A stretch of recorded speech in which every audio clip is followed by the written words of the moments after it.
Good morning, YouTube. It's me, Majority. Wow, that's the first time I've ever had my voice crack while saying that. On this episode of the Majority Cast, I'm joined by my friend Alex from TurboZone to discuss Classic Game Room and why we feel his past 2 years haven't really lived up to what we hoped. And my theme of this month is YouTube. There's several ways that this podcast falls under that category or that topic. One is that there's an expectation of the kind of content you make on YouTube, and almost, I don't know, making it viewer accessible. The other is actually about YouTube and how it's really difficult to in this day and age sustain on it. So I feel like the podcast falls under both of those angles. Now, you should know that Alex and I are both longtime fans of Classic Game Room. We've done several videos like this, talking about Classic Game Room, why it's important to us. You should know that any criticisms that we make are not with the intent of pointing fingers. It's more so just to give an idea of the kind of mistakes we don't want to see repeated when Mark goes forward into his new path. But with that, enjoy the podcast.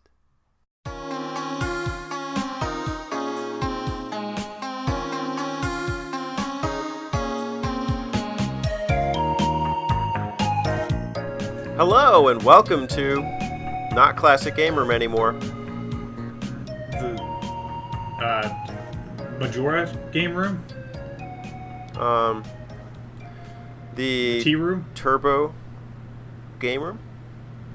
Oh. I don't know. Minecraft Lego Room? Minecraft Lego room, that's the one. It's the playpen of dreams. I'm really tempted to eat this popcorn right now. I'm holding my fingers back. We're recording a video. All right. Well, I can wait. We're here today on this very special day to discuss a very special channel that has gone very far away. Did you like my poem? I did. It was off the cuff. It was beautiful. Yeah, I put beautiful. a lot of thought into It hurt me. It did. I know. My soul is I had to put all of my soul forth in order to get the poem off my chest. Yeah, we're talking talking about Classic Game Room. Classic Game Room. And what did they do this time, Alex? They're gone again, I guess. Yeah. I don't know. Mark leaves YouTube. What? Again. So we should give context to this video, probably. Aside from popcorn and poems, which could be a good video on its own. Popcorns and poems. Mark left YouTube previously, and we've both been fans of Classic Game Room for a while. There was the time he left for Dailymotion, and he had a website where a lot of users could comment and post videos and stuff, and it was a big push for his website. He went back to YouTube because it was safe to come back, and then I don't know exactly what it was. I think the ad model collapsed for him, and he started losing a lot of viewer traction, and he left YouTube for Patreon, and that worked out pretty well for him. Well, before the Patreon thing, he was going to close his doors altogether. Remember that? Oh man, yeah, I almost forgot. Yeah, because that's where we did our first video. Right. Yeah, but it was around the Patreon time. Well, it was before he started doing Patreon. It was right whenever he announced that he was closing the doors. Oh, see, we've done several videos. So we did the one on your channel, TurboZone. Yeah. Where we said almost our remembrances of Classic Game Room, and then he was still there. He's still here. He was still there, and then we did a follow-up video later, after a couple months, just letting the waters cool down, and just talking about what we thought about the new Classic Game Room. And I think we both said it was okay, but there were things we both thought, could use improvement. Obviously, Undertow couldn't exist anymore. It's unfortunate.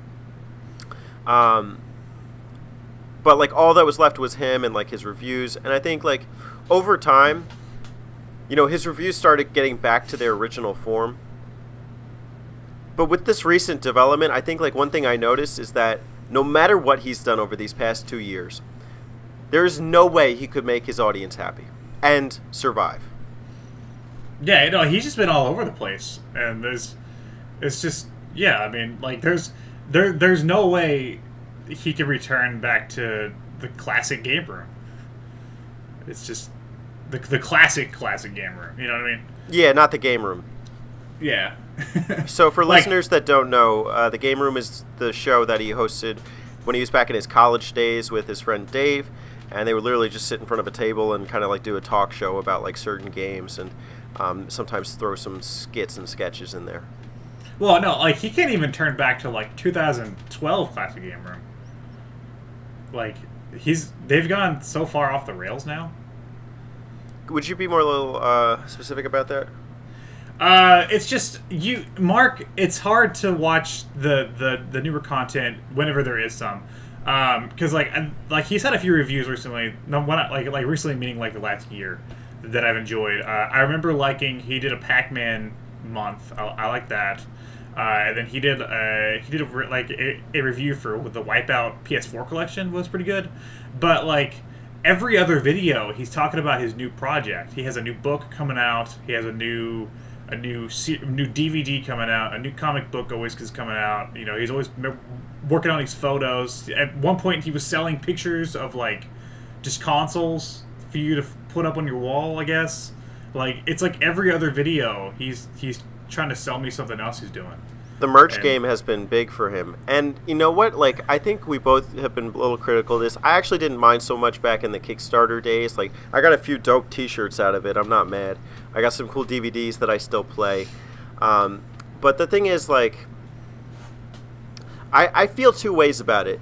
In one respect, I don't like the predatory selling of merchandise, you know, to the point where it's almost guilt-tripping people who are not buying them and saying, like, you're not, like, you know, go be a real fan. Like, he's not saying you're not going to be a real fan if you don't buy it, but basically you should go buy my comic book. And I didn't want to, like, I wasn't even thinking this before we did this video, right? My other side is, like, this guy made his career on YouTube since 2008, and it worked for him. And he's been desperately clinging to make that career keep working and keep making it something he loves. And I've seen, like, the real deterioration of that. And if you look at, like, these past 2 years that he hasn't had Undertow and he's just been on his own and he's been, like, clinging to the Patreon, I don't think there's been a month where he's been free from the harassment of people online.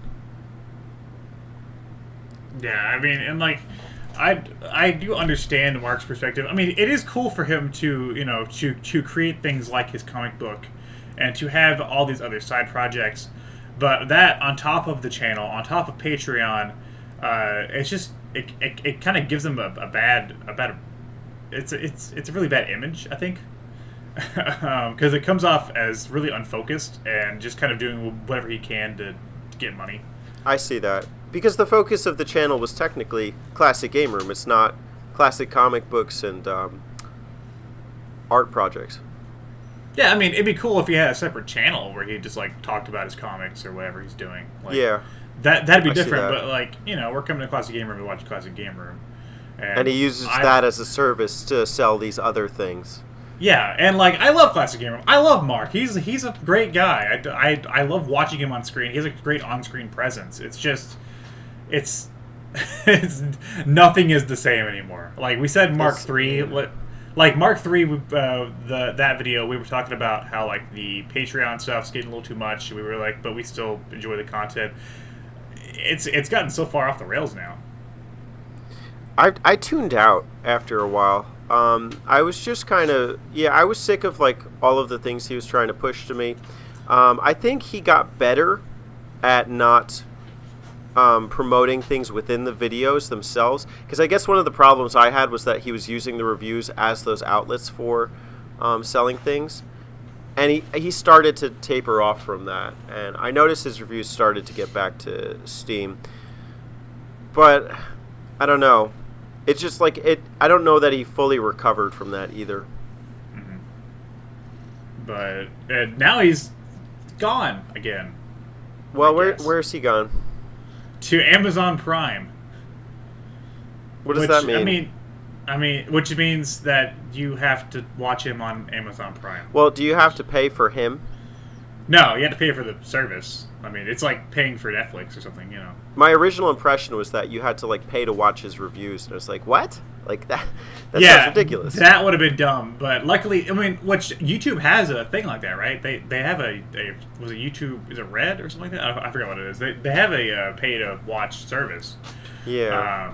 Where you can pay like $3 to watch this guy's like movie or something. Yeah, luckily that's not it. Amazon Prime, you're paying for the whole service of Amazon Prime, so you're just getting him with amongst other things in the package. But it still kind of sucks to have to go out and pay for another service just to watch something you used to watch for free on YouTube. It may turn into that, and that's also another thing I want to talk about. But like, I've noticed he's been pushing the best of projects, right? It's like the best of my Genesis reviews and the best of my PlayStation 4 reviews. Like, dude, PlayStation 4 reviews. Like, are there really that many classic ones that you did? Yeah, like he's only been doing those for what 3-4 years. Like, I mean, like he doesn't have that big Like, he only has, I would say, like, what, maybe 30-something PS4 reviews as opposed to, like, the hundreds of Sega reviews he's done. You know? I could understand the best of Dreamcast or Genesis reviews. Yeah. I mean, I return to a lot of those playlists frequently. I do feel like he's pushing, like, too many projects. I felt that, like, when I heard about the Amazon Prime thing, too, there's something to be said about the convenience of YouTube. I don't know if you know this. The reason he moved, or, like, the one he claims, is because people were uploading his content. Like, they were taking content that he was posting and posting it on their own channels. So, like, therefore, like, stealing from his revenue or something.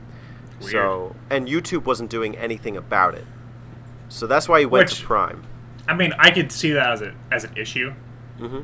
For sure, but I mean, I guess we're like really with the whole state of YouTube now, we're at the point to where it's hard not to blame people for trying to things like this to keep afloat. Mm-hmm. But at the same time, it's kind of ruined a lot of it. Like, can you go on your PlayStation 4 right now and go watch an Amazon Prime review? If I pay for the service, yeah. You can do it on your PlayStation 4, though? Yeah. Oh, yeah. Okay. So there is something to be said for the convenience of that. But, like, it's $10 a month, right? Yeah, $10. You get the Prime, you do the video service along with the music and the actual shopping, like the 2-day shipping. Yeah. I mean, I don't buy too much online anymore, so it's really not worth it for me. I don't know. Part of me, like, I could get a free month, but I don't even care about going through that hassle just to do it. It's just, man, like, and it's so funny because, like, going back and thinking about what I said in the other video where I talked about, oh man, I wish you would not shout out Patreon stuff at the end. Like, I could almost deal with that now because it's just gone too far. It's just gone too far. Like, I maybe watch his channel like once every couple months now, like if he posts something interesting, and usually, like, lately it's just like, oh, I get this accessory for the Switch, and I'm like, neat, Yeah, it's not the same classic game room we know and remember. It's not classic. No, it's really not, and I shouldn't laugh at that, but man, he did it to himself. And I honestly think part of it's just like he's almost a victim of the times. I don't think it's all like, I think he's been trying really hard to adapt. Yeah, well, like I said, I don't really blame him for the routes he's having to take, but it's just taking those routes has damaged a lot of his reputation. From a viewer's perspective, it's kind of disheartening. Yeah, and it sucks because I mean I literally watched one of my favorite channels, if not my favorite channel, just kind of dissolve into what it is. Yeah. It's like it's almost like I would rather just see him quit. But yeah, I mean, I give him credit for trying. Yeah, like I would hate to say it, but like it's just not what it was. I honestly wouldn't blame him if he went on today and said he's quitting. Have you seen the kind of work he's been doing lately? He's been I don't know if you know this, but he started off in the intermediate period, like from 2000 2007. He was making historical films, Yeah. It seems like he's going back to that. Like, I'm looking on his website right now. I see, like, Yeah, he's even old-time posted some stuff on his actual channel that was really experimental. He posted like old timey photos with funny quotes or something like that that had nothing to do with video games. It was just something different he was trying out. But you know, I think it's just it's hard to say where I could see Mark going from here. Maybe he just needs a good break, but I don't know. I'll give him credit. You know, I enjoy what he did. I don't know that I'm. You know, it's been like what 2 years, and I still don't know if I'd want to be a patron either. So that's Yeah. another thing. It's so sad, man. Like, It really is. yeah, and like if you would have asked me back in like 2000, like 11, 12, you were like, hey, Mark's going to be doing all this other stuff. Would you support him? I'd be like, hell yeah! Like I even did a video way back when. It's not like up anymore. Where I was like asking people to help donate for his Kickstarter for the Best of Classic Game Room. And it was that, and I was, I would have been all on it, but it's just I don't know. Well, I guess I don't know. Let him take his Amazon Prime break. He may come back to YouTube again. I'd Yeah, like he to may see him come come back, but I want to see him come back in full force. And I think I said last time I'd rather see him like do this as a hobby. I don't know. I understand why, like his entire experience doing videos, his whole life. Except I don't know about like in the regular game room days. It's been like doing this as a business. Yeah. Well, no, he was getting paid for the game room stuff. He was on. I think he was on America Online on their website. Right. He said because I watched a documentary about that before. He said that they would give them a very small budget to do it. So I mean, and they made some really creative stuff. Like there was the car chase episode. I don't know if you remember that one. But, oh yeah, the toy cars, right? yeah. That episode is still awesome. I love those. The old game room episodes are classic. See, that's classic. I mean, it's some of his videos are just missing that, like, I don't know, that charm, that enjoyment factor. Yeah, it's just hard to watch it and not feel like it's just a shell of what it was. It's so weird because you think like as a fan, right? You would follow like the person you're a fan of wherever they go. Yeah. I haven't followed him. The only place I followed him were the Kickstarters, the Daily Motions, and his website. Yeah, and then I understand that. I think the problem is just that it got to be too much. I think just out of curiosity, I mean, Prime is, I shop on Amazon, like a lot anyway. So I might try Prime, and I might actually try to watch some of his content on there, and maybe I'll see how it is. I guess. Yeah. I mean, let me know. Let me know if I should use the month trial.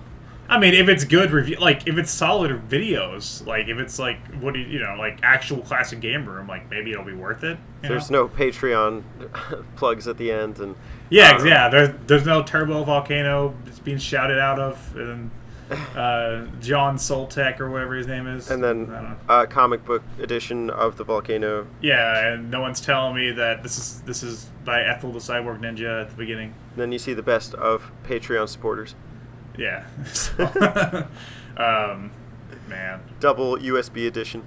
It's sad because I was playing Forza, and I remember he did a review of Forza not that long ago either, and I watched it, and even then he seemed like he was having more fun than he has now.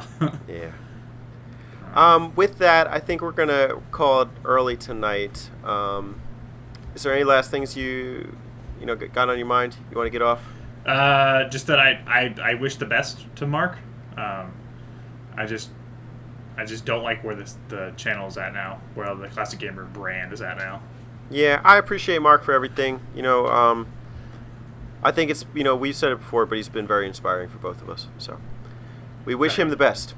But it's also worth calling attention, and being honest to the state of it right now. Yeah. Good luck, Mark. I guess. Thanks, man.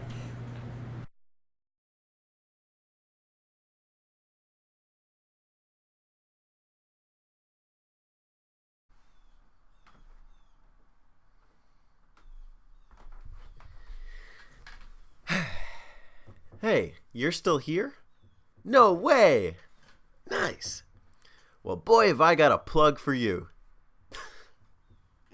Don't leave, it's not that bad. I actually just wanted to plug a forum site that I've been using for several years. So back when I first started watching Classic Game Room, I used to use their website as a online forum to just talk about games. Classic Game Room ditched their website and all of the community aspects about it. So in an act of desperation, everyone from that forum moved over to a free forum sharing site. And we've been using it for a couple of years. It emulates the original website really well and allows you to discuss anything about any games from any console iteration, or if you want to just talk general gaming stuff, or even just talk about stuff in general, we got stuff for you to talk about. We have a bunch of threads. You can create a thread. You can do whatever you want. So please join us. We do such a poor job of recruiting. I wanted to try and get some new people over there. Just tell them that your boy Teddy Kong sent you. Anyways, thanks for tuning in to the podcast. I'll see you next time.